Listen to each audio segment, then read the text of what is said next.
Vandeham Shri Guru. The following is a class on the Bhagavad-gītā As It Is, second chapter, text number 16, given by His Divine Grace, A.C.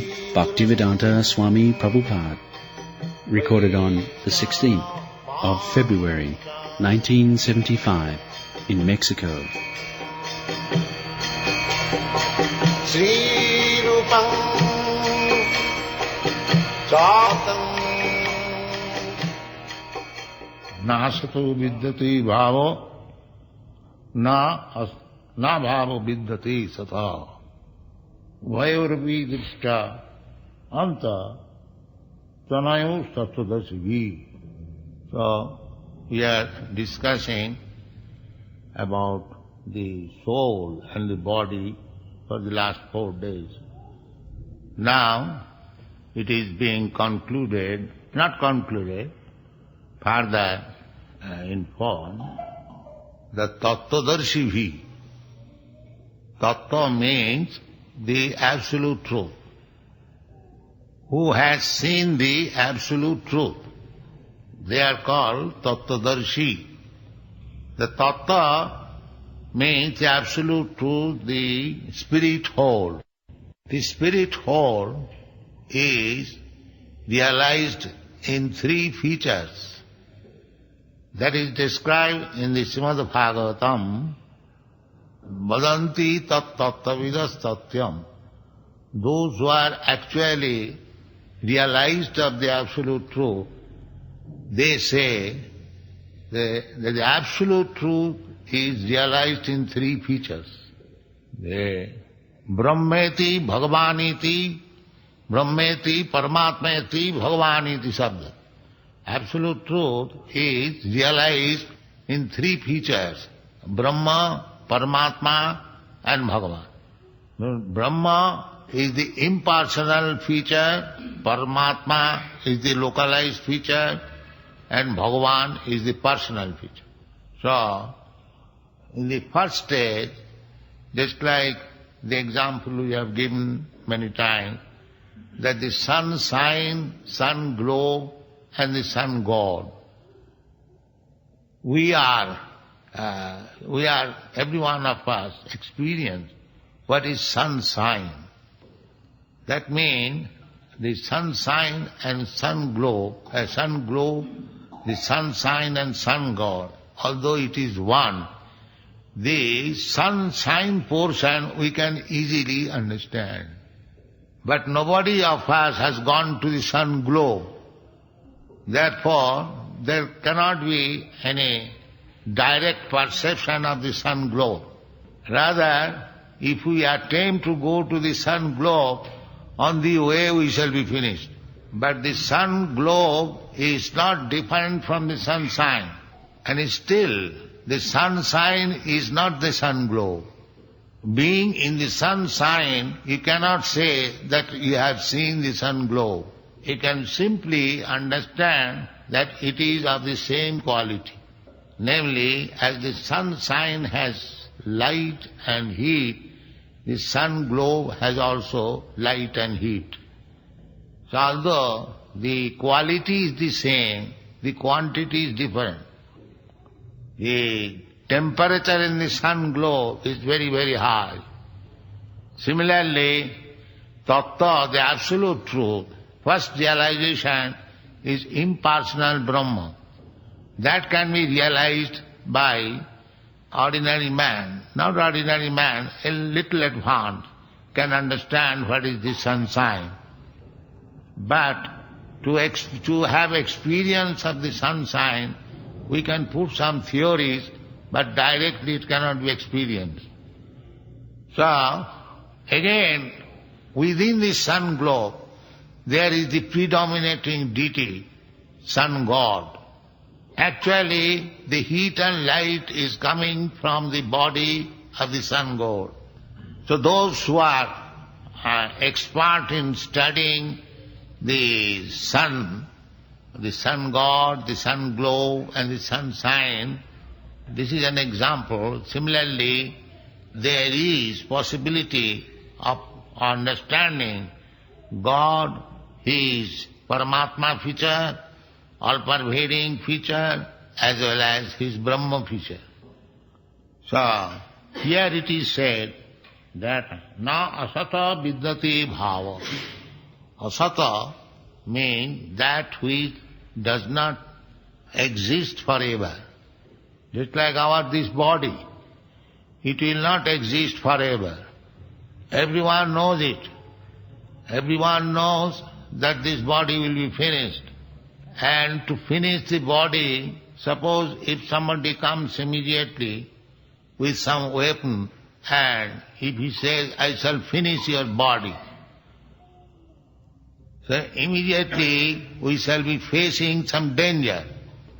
But it is known to us that this body will be finished. That means the danger is ahead. I may meet the danger today or tomorrow or 100 years after, the danger is awaiting. So, what we are going to stop the danger, that is intelligence. A cat and dog, an animal, cannot protect them from the danger of death. But a human being, animals, they also try to save themselves from danger, but they cannot do very nicely. But a human being tries and can stop. So, every intelligent person should know that the danger is there. I do not want that danger, and how to stop it. That is intelligence. So, if we do not try to stop the danger, then we are not better than the animal. So if you want to stop the danger of death, then you have to understand what is that absolute truth. Just like I have given already the example of sunshine. If you come to the sunshine, there is no darkness. But if you keep yourself within closed door, do not like to see the sunshine, that is your own choice. So everyone should try to come to the light. That is Vedic injunction. Tamasi ma jyoti dama means do not remain in darkness, come to the light. Light means knowledge and darkness means ignorance. So every one of us now in the ignorance that we do not know what I am. Everyone is in darkness in the concept of body. Ask anyone what you are, he will say, I am this body, I am Mr. such and such, I am Indian, I am American. This is all bodily description.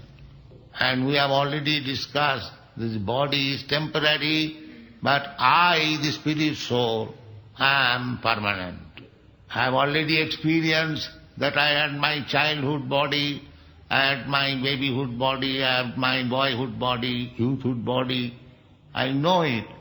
But the bodies are no more existing, but I am existing. So therefore, I am permanent. And the body is non-permanent. Therefore it is said, na sato vidyate bhavo. Permanency is not there in the body.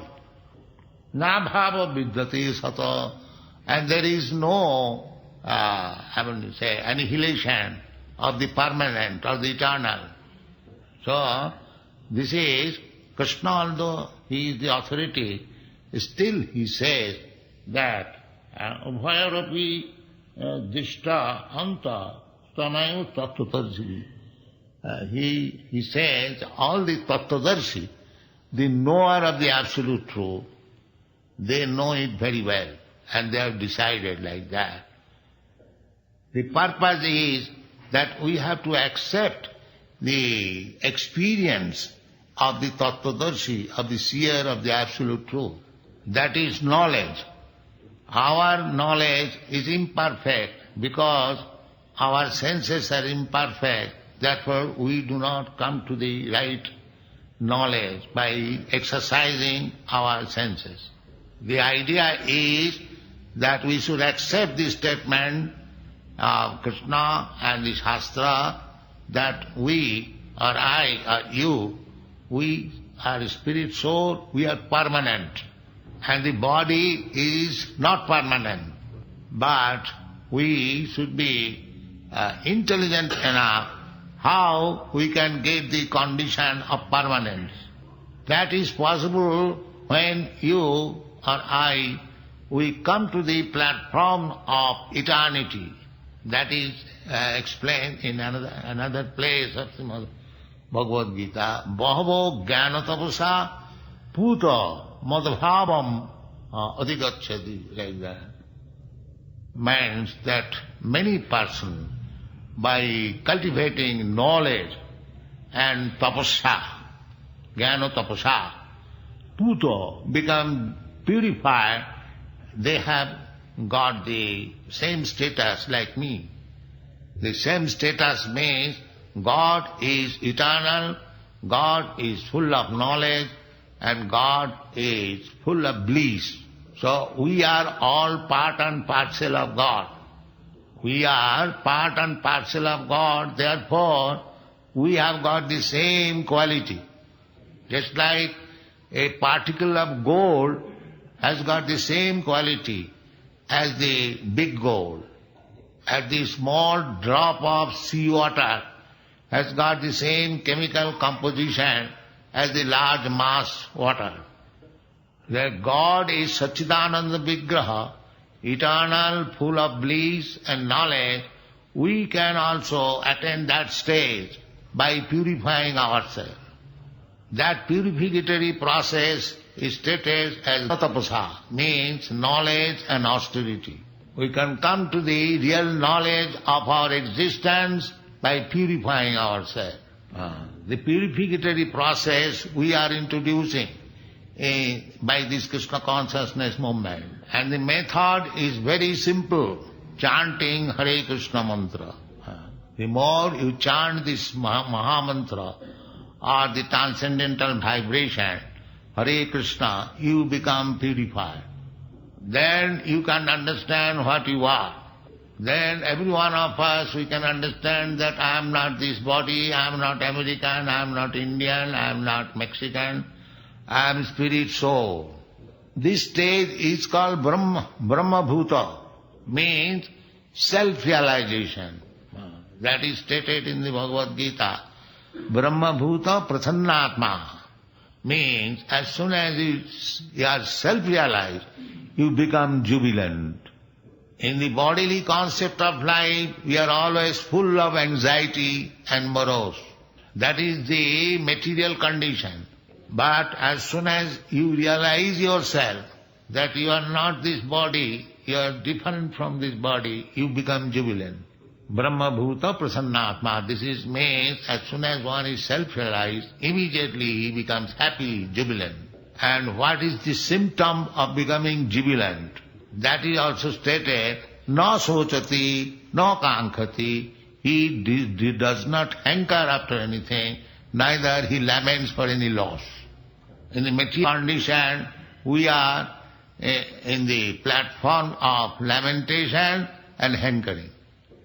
Everyone is trying to possess something which he does not possess, and everyone is lamenting after losing his position. These are the condition of the materialistic person. So, Brahma realization or self-realization means no longer lamentation, no longer hankering.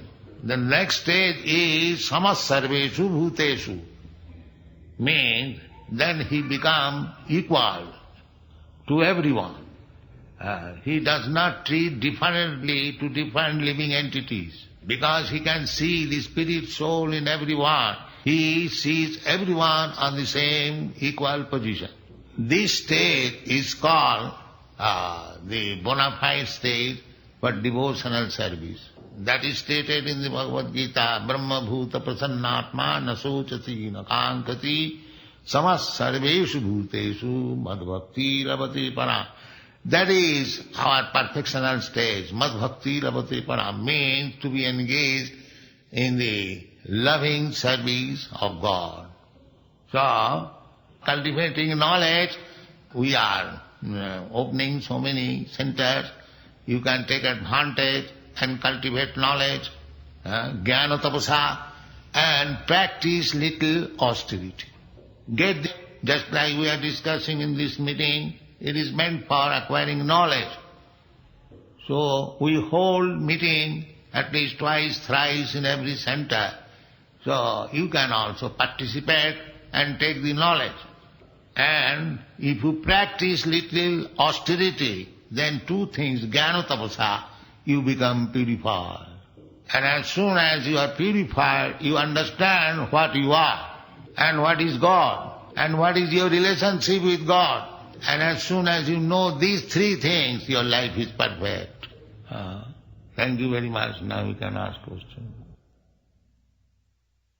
How can anyone in any part of the world understand that he is part of God? Have you got any understanding of God? Do you know what is God? What is that? It is the essence. He calls it some big thing, the essence. Some. That means he has no clear idea. You do not know what is God clearly. He says some, this, that. That is not clear idea. So how you can understand the part and parcel of God? If you do not know what is God, how you can understand what is part and parcel of God? He says that God is love and therefore we should love each other. So that we are preaching. That we are samas sarvesu bhutesu. See everyone on the equal level and love. That's all.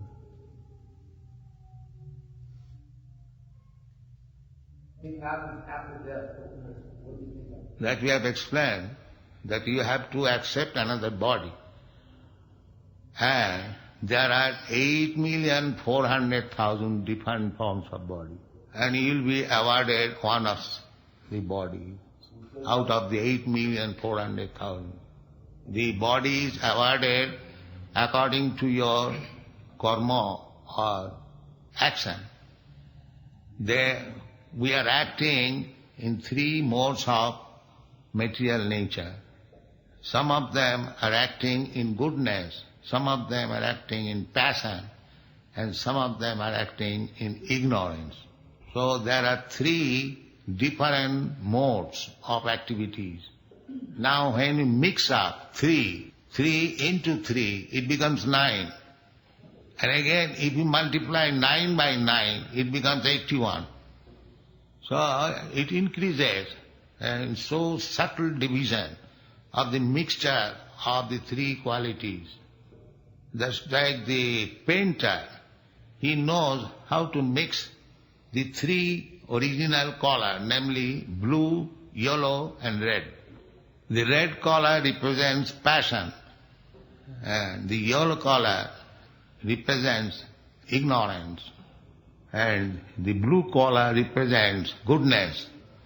So, as the color painter knows how to mix and make varieties of colors, similarly the three modes of material nature being mixed up, they are represented in so many different forms of body. So at the present moment, in your human form of body, you are also mixing the same qualities in your different desires. That means you are creating your next body. So at the time of death, the thoughts and the activities which will be prominent within your mind, you will get a similar body next life. Therefore, the intelligent man should be very cautious to get the next body. We can get the body like God, we can get the body like the dog. Therefore, the best intelligent person should try to endeavor to get the next body like God. That is Krishna consciousness movement, that you endeavor in this life, so long you are alive, to get a body like God. That will solve your all problems, namely birth, death, old age and disease. What is the difference between God and ourselves, and what is the relationship? God is great, we are small. Otherwise we the same. God is also living entity, you are also living entity. God is eternal, you are also eternal. God is full of bliss, you are also full of bliss. So, quality, there is no difference. Only difference is quantity. Just like a drop of sea water, it is salty. So this means in the drop there is salt. But the quantity of the salt in the drop is not equal to the quantity of the salt in the vast water. And there is another example, just like the big fire and the sparks of the fire. The spark of the fire, when it falls on your cloth, a point like space, it can burn. But the big fire can burn the whole building. So the quality of God is in every one of us. We may take as a small God, that's all. But the power is different. God can create a planet like the sun which is floating in the air, and you can create a small airplane floating in the air. God can create a mosquito which has got the same construction like the aeroplane, but you cannot do it. That is the difference between God and you. You can create, He can create, but His creation and your creation is not equal. Who put this question? What is the difference between God and us? You put? What is it?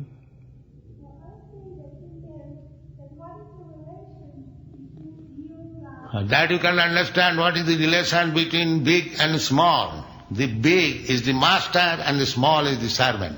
If somebody is big, big merchant, big factory owner, you go to serve him. So that relation is very clear, that the master, the big is the master and the small is the servant. Therefore our business is to serve God. We are serving, but we are now serving dog. We are taking care of dog, not of God. This is our position. Because we are meant for service, so instead of giving service to God, we are giving service to dog. Therefore we are unhappy.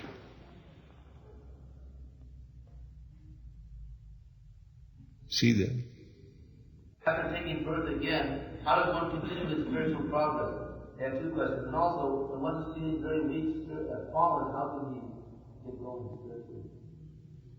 First of all, the next body may not be for cultivating knowledge in spiritual life, because we are already fallen, and if we do not elevate, we may accept another body is still fallen.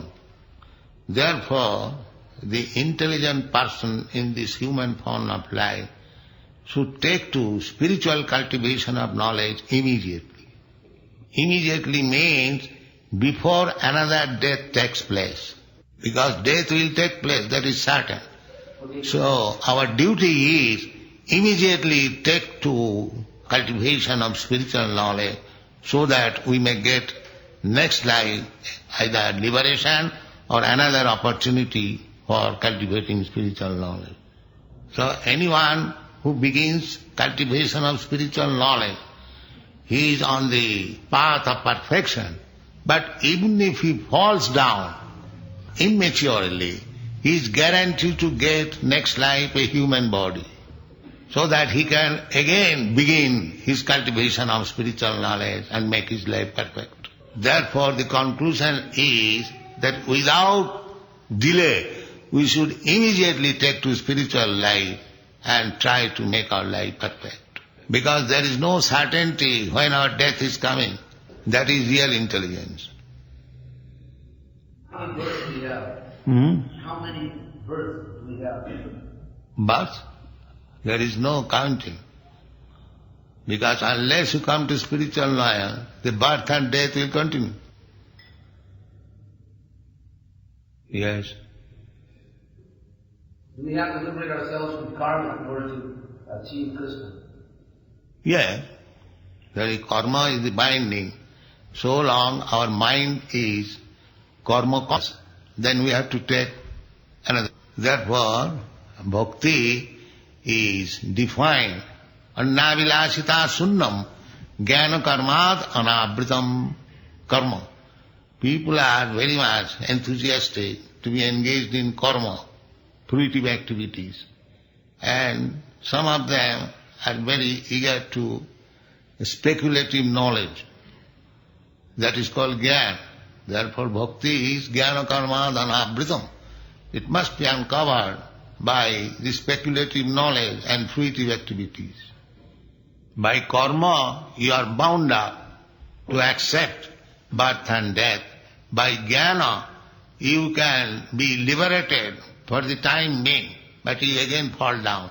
But by bhakti you are firmly fixed up in your spiritual platform. Are there many universes or only one? Innumerable, you cannot count. This is one of the universes, with so many planets, suns, moon. That is stated in the Vedic literature. Jasya prabha prabhavatu jagadanda koti. Jagadanda means the universe. It is ball-like, anda, egg-like. Jagadanda koti, koti means millions. So all combined together there is material world. This is only 1/4 part of the creation of God. And the 3/4 part is the spiritual world. Do we think of Jesus Christ, Muhammad, Buddha, and another holy person? How we think of God? They have got little advancement, just like Mohammedan. They accept the kingdom of God, and the Buddhists, they say that this material world has to be finished. Buddhists do not give any information of the spiritual world, but they do not like this material world, they want to finish it. So every religious principle is preached according to the candidate, place and time. So if one surpasses these stages, then he can come to the higher stages of spiritual understanding. Maybe we live with simply imagination or maybe Yes, if there is no right information, it is something like that. You should try to understand what is religion. Religion means the law of God. Just like law means the rulings given by the state, that is law. Similarly, religion means the rulings given by God. But if one does not know what is God, then how he can accept what is his ruling? Therefore, anyone who has got very scanty knowledge of God, that kind of religion is also scanty. That is the definition in the Vedic literature. Dharmantu sakshat bhagavad pranitam. Dharma, religion means the codes or the law given by God. And the Bhagavad-gītā, the same ruling is given. Law. Sarva dharman parityajya mamekam saranam braja. You give up all types of man-made religion. You simply surrender unto me. Therefore the conclusion is, religion means to surrender to God. So one who is fully surrendered to God is religionist.